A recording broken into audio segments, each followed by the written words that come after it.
जय हिंद दोस्तों, इस वीडियो में आपका स्वागत है। जैसा कि हम लोग चैप्टर 3 सोशल इंस्टीट्यूशन पढ़ रहे हैं, हमने ट्राइब के बारे में देखा था बेसिकली पिछले वीडियो में। तो इस वीडियो में हम ट्राइब्स की जो प्रॉब्लम है उसे जानेंगे और ट्राइब को लेकर एक बहुत बड़ा डिबेट है कि क्या वो हिंदू सोसाइटी के पार्ट हैं या क्या वो प्रॉपरली डिफरेंट हैं। क्या वो हिंदू सोसाइटी के पार्ट हैं या क्या वो डिफरेंट है, यानी आइसोलेटेड है, उन्हें हमें अलग तरीके से देखना चाहिए। एक डिबेट है और साथ ही साथ इसके बाद देखेंगे उन्हें और क्या क्या प्रॉब्लम है जो वो उन्हें कंटेम्प्रेरी इंडिया में फेस करना पड़ रहा है। तो देखिए, हिंदू सोसाइटी ट्राइब, जैसा कि आपको पता है, पिछले वीडियो में आपने देखा 8.2% टोटल पॉपुलेशन का कंस्टिट्यूट करते हैं। तो ये अच्छी खासी पॉपुलेशन है। आखिर डिबेट क्यों है? अगर उन्हें हिंदू सोसाइटी में इंक्लूड किया जाएगा तो उन्हें हिंदू सोसाइटी से रिलेटेड जो भी नॉर्म्स हैं उन्हें फॉलो करना पड़ेगा। अगर उन्हें डिफरेंट देखा जाएगा, जो कि डिफरेंट वो हैं, उनका अलग कल्चर है, उनका अलग फूड है, उनका अलग लैंग्वेज है, उनका अलग लोकेशन है, रीज़न है, उनका अपनी एक हिस्ट्री है। ब्रिटिश के अगेंस्ट वो खुद लड़े हैं, ना कि औरों की तरह हैं। तो डिफरेंट अगर देखा जाएगा तो उन्हें गवर्नमेंट को अलग श्रेणी में रखा जाएगा, उनके लिए पॉलिसीज़ अलग अपनानी पड़ेंगी। उनके साथ जो गलत हो रहा है तो उन्हें अलग से देखा जाएगा। ऐसा नहीं कि हिंदू सोसाइटी में ही देखा जाएगा, बड़े पिक्चर में देखा जाएगा। तो बात है ये। चलिए, अब हम लोग कैसे जानेंगे कि हिंदू सोसाइटी के यहाँ डिफरेंट हैं, यानी आइसोलेटेड हैं बेसिकली। तो हम दोनों को फेवर और अगेंस्ट देख लेंगे। कैसे एक चीज़ पे डिबेट होता तो मोशन होता और अगेंस्ट होता, तो फेवर और अगेंस्ट देख लेंगे। फिर आप डिसाइड कर लीजिए कि क्या है, और जब आंसर की बारी आए तो आप एक बैलेंस आंसर लिखें कि दोनों अपना पॉइंट दे दें, फिर नीचे लिख दें अच्छा मुझे लगता है कि अलग है, या जो भी आपको लगे। बेसिकली अलग ही लिखें आप, क्योंकि ये सच है। देखें, पहला फेवर। ऐसा माना जाता है कि जो जैसे हिंदू सोसाइटी है बड़ा है, ऐसा माना जाता है कि हिंदू सोसाइटी बहुत बड़ा है। ठीक है, हाँ, ये बिल्कुल सही है। तो इसके जो लास्ट पॉइंट पे ये हैं, लेस स्ट्रेटिफाई है। हिंदू सोसाइटी में क्या है, कास्ट बहुत प्रोमिनेंट है। तो मान लीजिए आगे के लोग हो गए, ये लोग जो ट्राइब है, इनका कहना है फेवर वाले का कि ये बस लेस स्ट्रेटिफाई हैं, ये इसी के भाग हैं, हिंदू सोसाइटी के ही पार्ट हैं, बस लेस स्ट्रेटिफाई हैं। अच्छा, आप समझिए, जब ये कह रहे हैं लेस स्ट्रेटिफाई हैं, इसका मतलब ये तो कह रहे हैं कि कोई चीज़ अगर पीछे आए लेकिन इसी का हिस्सा है तो इसी के हिस्से में गिना जाएगा। तो ये इनका कहने का मतलब है। दूसरा, संस्कृताइजेशन। जैसा कि आपने देखा, संस्कृताइजेशन एक प्रोसेस होता है जिसमें कि जो lower caste, so called lower caste जो लोग होते हैं वो प्रैक्टिसेस अडॉप्ट करते हैं। जैसे कि मान लीजिए कोई ट्राइब है, इनका कहने का मतलब क्या है, और ये लोगों ने क्या किया कि जो हिंदू सोसाइटी के लोग हैं उन्हें देखा कि अच्छा ये लोग प्रैक्टिस अडॉप्ट करते हैं, तो उनके जो रिचुअल्स हैं ये फॉलो करके वो सेम बन गए। फेवर वाले का कहना है। तो जब सेम बन गए तो उन्हें हिंदू सोसाइटी में काउंट करना चाहिए, इसलिए वो हिंदू सोसाइटी के पार्ट हैं। अब देखिए क्यों पार्ट नहीं है, अगेंस्ट में जो भी पॉइंट है वो देखते हैं। पहला, हिंदू सोसाइटी का एक बहुत ही डिस्टिंक्ट फीचर है वो कास्ट सिस्टम। इनमें कास्ट सिस्टम है ही नहीं। कास्ट सिस्टम नहीं, इसका मतलब प्यूरिटी और पॉल्यूशन नहीं है। कास्ट सिस्टम आपने देखा होगा, ब्राह्मण, क्षत्रिय, वैश्य, शूद्र, ये चीज़ इसमें है ही नहीं इन लोगों में। दूसरा, हिंदू सोसाइटी में जैसे कि आप रिलीजन देखे होंगे, ये एनिमिस्ट ट्राइब है। एनिमिस्ट ट्राइब क्या होते हैं, जो नेचर को बहुत ज़्यादा वर्शिप करते हैं। दूसरा, नेचर को वर्शिप करने के साथ ये इगैलिटेरियन सोसाइटी, यहाँ सब लोग इक्वल हैं। यहाँ ऐसे नहीं है कि वर्टिकल ऐसे डिवीज़न है, यहाँ सब लोग इक्वल हैं, एक ही लाइन में, ऐसा समझिए। स्ट्रैटिफिकेशन नहीं है। तीसरा पॉइंट, इन्हें क्या कहा जाता है कि दबे कुचले का भी एक चीज़ कहा जाता है। तो ये हमेशा से ऑपरेस नहीं रहे हैं। ऐसा नहीं है कि हिंदू सोसाइटी के ही पार्ट हैं, एंड स्पेक्ट्रम में आते हैं। मतलब कैसा, मैंने ये आपको डायग्राम बताया था कि एंड में ऐसा आता है, लेस स्ट्रेटिफाई में। इनका अपना किंगडम भी रहा है। मिडल इंडिया में गोंड्स किंगडम, सेंट्रल इंडिया यानी मिडल इंडिया में किंगडम विराट, जो कि ये बताता है कि ये अपने एक डिफरेंट आइडेंटिटी है इनकी, ये इस्टेब्लिश करता है, सेट करता है।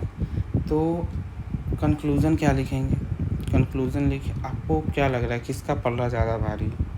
कौन सा अगेंस्ट का लग रहा होगा, बाकी जो लग रहा होगा आप ये लिखें, लेकिन अगेंस्ट का पल्ला ज़्यादा भारी है। तो आप लिख सकते हैं या कि हाँ उनमें प्योरिटी पॉल्यूशन नहीं है, वो इक्वालिटेरियन है, हमेशा से ऑपरेस नहीं रहे हैं। पर और इसके साथ एक लाइन ज़रूर लिखें कि अभी के समय में बहुत सारे उन्हें प्रॉब्लम फेस कर रहे हैं, तो उन्हें प्रोटेक्शन चाहिए। प्रोटेक्शन चाहिए किस चीज़ से? जो गलत पॉलिसीज़ है गवर्नमेंट की, या उनके ज़मीन हड़पा जा रहा है, उनके कल्चर पे अटैक हो रहा है, उनसे उनको गवर्नमेंट पॉलिसीज़, गवर्नमेंट के द्वारा डिफरेंट गवर्नमेंट पॉलिसी से प्रोटेक्शन मिले। अब देखते हैं प्रॉब्लम फेस, कॉमन प्रॉब्लम एक तरह से देखना है फेस्ड बाय ट्राइबल्स। पहला मनी लेंडर्स। देखिए मनी लेंडर्स का प्रॉब्लम बहुत ब्रिटिश समय से चला आ रहा है। वो लोग क्या करते थे, जो अमीर लोग हैं समझिए, वो लोग उन्हें लोन देंगे, ठीक है, 100 रुपया दिया, इंटरेस्ट रख देंगे 50%। क्या कर वो लोग पर एजुकेशन का अभाव है तो 50%, और ऐसे क्या करेंगे, एक्सप्लॉइट करेंगे। तो मनी लेंडर्स एक बहुत बड़े प्रॉब्लम है जो कि ब्रिटिश के समय से चले आ रहे हैं। दूसरा इमिग्रेंट सेटलर्स, मतलब बाहर से लोग आए। अब जैसे कि हमने नॉर्थ ईस्टर्न में पढ़ा था, बहुत सारे ट्राइब हैं। देखिए एक सेकेंड,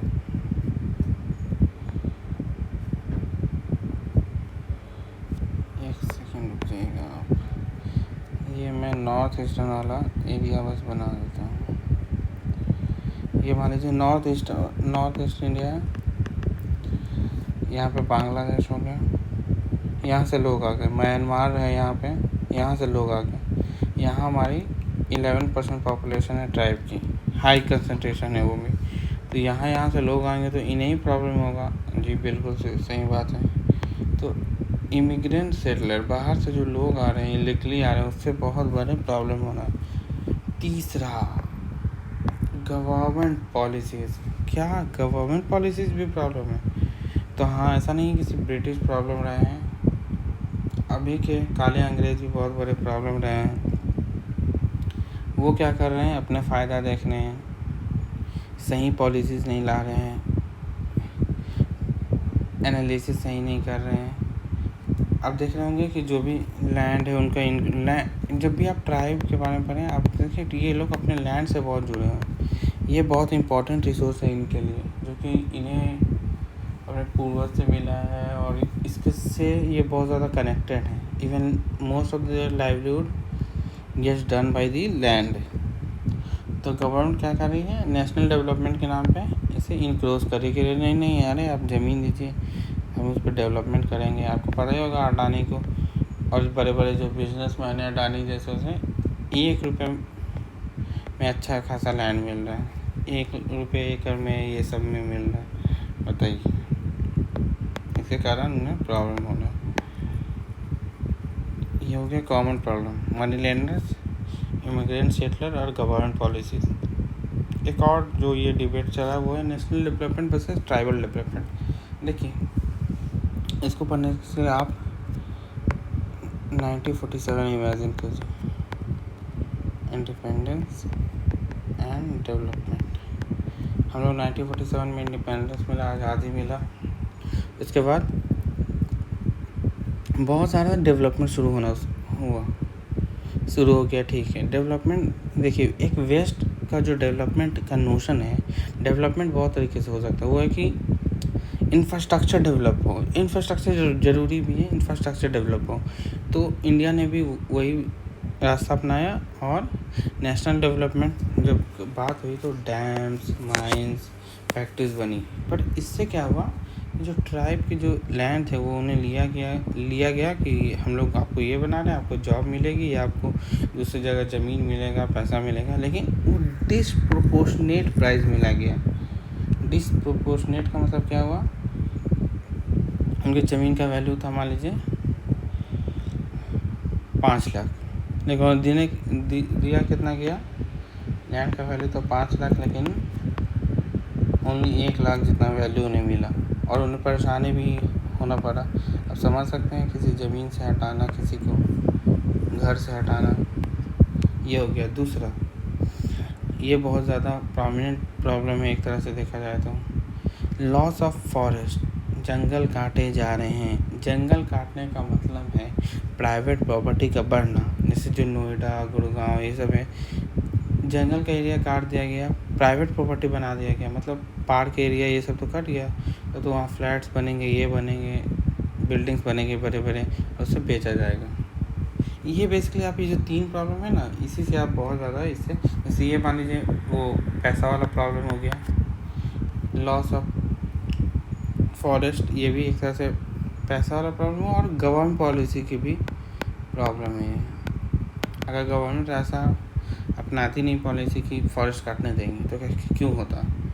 दूसरा, माइग्रेशन ऑफ नॉन ट्राइबल, जो मैंने वो बताया था, माइग्रेंट्स, इलीगल माइग्रेंट्स, इमिग्रेंट्स, ये वाला पॉइंट हो गया। जैसे कि आप यहाँ पे देखिए एक फैक्ट लिखा, इवन जो त्रिपुरा है, त्रिपुरा क्या है, जो नॉर्थ ईस्टर्न स्टेट है, उसका एक स्टेट है बस, उसमें नॉर्थ ईस्टर्न में एरिया का एक स्टेट है, उसमें जो ट्राइबल शेयर ऑफ पॉपुलेशन है वो हाफ हो गया। 10 ईयर में क्या हुआ, त्रिपुरा में जो ट्राइबल थे जितने, वो हाफ हो गए एक डेकेड में, 10 साल में। कैसे हो गए, इसका मतलब बाहर से लोग आए, वो क्या करने लगे, कब्जा करने लगे। अब देखिए, अब इसका रिस्पांस क्या हुआ, गवर्नमेंट ट्राइबल ने कैसे रिस्पांस किया, उन्होंने रेजिस्टेंस दिखाया और अपोजिशन किया है उसका। रेजिस्टेंस कैसे दिखाया है, उन्होंने रोका है कि नहीं ये गलत है, उसके प्रति उन्होंने विद्रोह किया है, बहुत बड़ा अगेंस्ट भी गए हैं, इसलिए रेजिस्टेंस एंड अपोजिशन वर्ड लिखा है।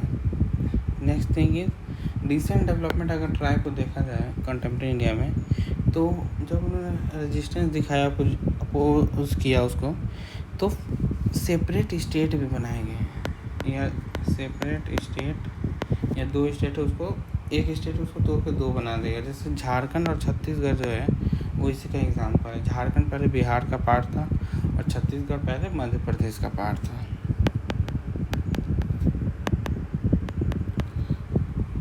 तो इसमें ट्राइबल ज़्यादा थे, तो क्या लगा कि अच्छा, अगर इनको हम लोग अलग स्टेट दे देते हैं तो ये अपने रिसोर्स को यूज़ करेंगे, अपना डेवलपमेंट करेंगे। लेकिन रियलिटी ये है कि फुल यूज़ नहीं कर पा रहे हैं अपने रिसोर्स को। क्यों नहीं कर पा रहे हैं, देखिए एजुकेशन ऐसा चीज़ है जो एक दिन में नहीं होता है, जनरेशन लगते हैं, और गवर्नमेंट को सपोर्ट भी करना चाहिए, पॉलिसीज़ वैसे लानी चाहिए। इसलिए बस ये याद रखें कि हाँ, जो रिसेंट डेवलपमेंट में स्टेट बने हैं उसका बहुत ज़्यादा लाभ नहीं हुआ है, बट एक चीज़ जो अच्छी हुई है पॉजिटिव, वो है कि emergence of educated middle class among tribal जो है, उसमें एक ऐसा तबका निकला, सेक्शन निकला जो एजुकेटेड है। तो अब हम ये 2 ब्रॉड सेट ऑफ इश्यूज दे सकते हैं जो ट्राइबल फेस कर रहे हैं, 2 ब्रॉड सेट ऑफ इश्यूज, ये MCQ में आपको पूछ सकते हैं। पहला, इकोनॉमिक रिसोर्स, जो मैंने आपको लैंड वाली बात बताई थी, आप ये समझ लीजिए कि इनक्रोच किया जा रहा है, प्रॉब्लम है, लाइवलीहुड को लेकर प्रॉब्लम, बेसिकली लैंड आप ज़्यादा ध्यान में रखें। दूसरा जो बहुत बड़ा मैटर है, matter of ethnic and cultural identity. देखिए, कल्चर एक बहुत बड़ी चीज़ होती है। एक बार आपके पास पैसा ख़त्म हो जाए, इकोनॉमिक रिसोर्स ख़त्म हो जाए, तो आप वो जनरेट कर सकते हैं, लेकिन कल्चर के साथ ऐसा नहीं है। तो आखिर क्यों इनके कल्चर को क्यों अफेक्ट किया जाएगा, कल्चर को अफेक्ट कर दिया जाएगा तो उनका जो एंटिटी है, आइडेंटिटी है, वो ख़त्म हो जाएगा। तो जो डिफरेंट पॉलिसीज़ चल रहे हैं उनको लेके, जो कॉन्स्टिट्यूशन ने प्रोटेक्शन दिया है, वो सब क्या कर लिया जाएगा, वापस कर लिया जाएगा। इसलिए उनके कल्चर पे भी वार किया जाता है। इसलिए आपने देखा होगा कि कॉन्स्टिट्यूशन में स्पेशल जगह दी गई है, शेड्यूल ट्राइब को रिजर्वेशन दिया गया है, और वो लोग भी अच्छे से मतलब बढ़ चढ़ के अपने कल्चर को प्रमोट करते हैं, शो करते हैं अलग अलग जगह पे, जो कि बहुत ही ज़रूरी है किसी भी कल्चर के लिए, किसी भी सोसाइटी के लिए। कल्चर आइडेंटिटी, इसलिए मैं यहाँ पे लिख दे रहा हूँ। एक सेकेंड, ये 2 आइडेंटिटी और land road set of issue. ये था ट्राइबल को लेकर क्या क्या वो प्रॉब्लम फेस कर रहे हैं। मिलते हैं नेक्स्ट वीडियो में। जय हिंद।